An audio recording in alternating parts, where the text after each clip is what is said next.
दिल्ली के Govind Ballabh Pant institute of post graduate medical education and research यानी जिपमर ने सभी नर्सों को अंग्रेजी या हिंदी में बातचीत का निर्देश जारी किया है। ऐसा नहीं करने पर उनके खिलाफ एक्शन हो सकता है।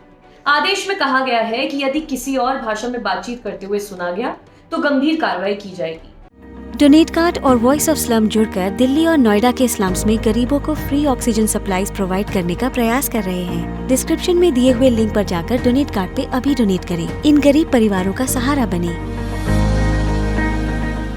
जीबी पंत अस्पताल के सर्कुलर में कहा गया है कि स्टाफ ड्यूटी के समय मलयालम भाषा में बात ना करें क्योंकि इससे बहुत असुविधा होती है। ज्यादातर मरीज और अन्य स्टाफ इस भाषा को नहीं जानते हैं। दरअसल जिपमर में कार्यस्थल पर मलयालम भाषा में बातचीत की शिकायत मिली थी। इसमें कहा गया था कि ज्यादातर मरीज और अस्पताल के सहकर्मी मलयालम भाषा को नहीं जानते हैं। इस भाषा में बातचीत से वो असहाय महसूस करते हैं।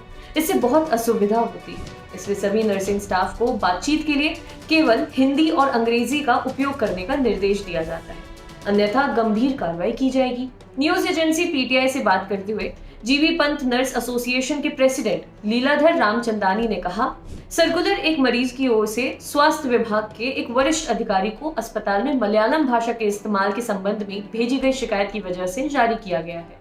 एसोसिएशन सर्कुलर में इस्तेमाल शब्दों से असहमत है। सर्कुलर में एक भाषा यानी मलयालम का नाम डाला गया है। कई लोग इससे ऑफेंस महसूस करेंगे। उन्होंने ये भी दावा किया है कि आंतरिक रूप से नर्सों और प्रशासन के बीच कोई समस्या नहीं है। सर्कुलर जीबी पंत अस्पताल की नर्सिंग सुपरिटेंडेंट ने 5 जून को जारी किया है। इस सर्कुलर की अन्य नर्सिंग यूनियनों ने भी तीखी आलोचना की है। वहीं कांग्रेस ने इस निर्देश को बुनियादी मानवाधिकारों का उल्लंघन करार दिया है। कांग्रेस नेता और केरल के वायनाड से सांसद राहुल गांधी ने ट्वीट किया, मलयालम किसी भी अन्य भारतीय भाषा की तरह भारतीय है। लैंग्वेज डिस्क्रिमिनेशन बंद करो।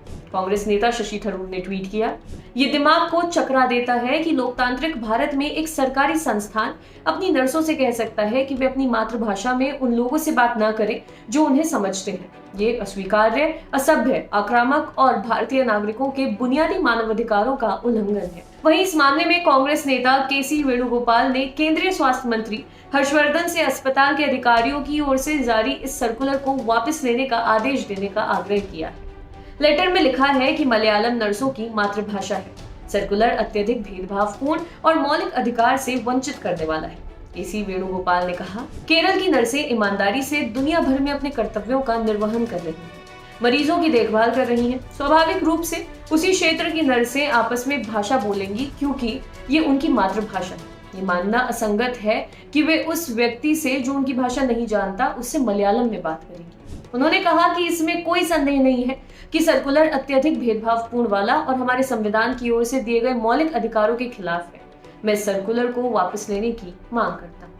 विवाद के बाद आदेश को वापस लिया गया है। आज तक के आशुतोष मिश्रा की एक खबर के मुताबिक दिल्ली के स्वास्थ्य मंत्री सत्येंद्र जैन ने अस्पताल प्रशासन से इससे संबंधित आदेश वापस लेने के लिए कहा है। दिल्ली सरकार की ओर से इस तरह का आदेश जारी करने के लिए जीबी पंत अस्पताल के एमएस को नोटिस भी जारी किया गया। पूछा गया है कि इस तरह का आदेश कैसे जारी किया गया। बढ़ते विरोध को देख दिल्ली सरकार ने अस्पताल से आदेश वापस लेने के लिए कह दिया है। आपके लिए खबर लिखी थी हमारे साथी डेविड ने। शुक्रिया।